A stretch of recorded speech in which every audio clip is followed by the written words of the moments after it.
ஊர்ல, நாட்ல அங்க, இங்க எவ்வளவோ ஆச்சரியங்கள்லாம் இருக்குங்க. ஆனா, எனக்கு இது பெரிய ஆச்சரியமா இருந்ததுங்க. ஒரே குடும்பத்த சேர்ந்த 4 சகோதரர்கள் ஐஏஎஸ் ஆக தேர்வாகி, அவங்க பணியிலயும் ஈடுபட்டுருக்காங்க அப்படின்றத நான் படிச்சேங்க. அது எங்க இருக்கு அந்த கிராமம் அப்படின்னு தேடி பார்த்தாக்க, அதுக்கு அடுத்த ஷாக் என்னன்னா, 75 குடும்பங்கள கொண்ட அந்த ஒரு குட்டி கிராமத்துல 51 ஐஏஎஸ் அதிகாரிகள், பாதி பேர் வேலையில இருக்காங்க, பாதி பேர் ரிட்டயர் ஆயி வீட்ல இருக்காங்க.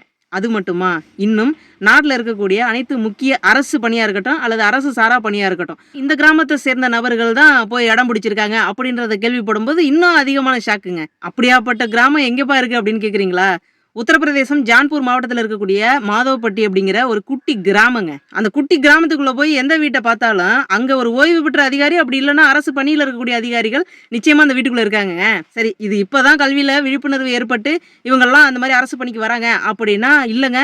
இவங்க 1914ஆம் வருடமே முஸ்தபா அப்படிங்கிறவரு பிரிட்டிஷ் கால அந்த சிவில் சர்வீஸ் எக்ஸாம் இருக்கு பாருங்க. அது எழுதி தேர்வாகி அந்த பணியில போய் சேர்ந்தாரு இல்லையா?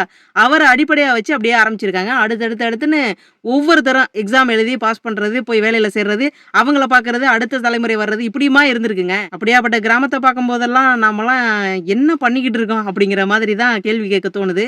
ஸோ நம்ம ஊர் இளைஞர்களும் ஒண்ணும் சாதாரணமான ஆட்கள் இல்ல.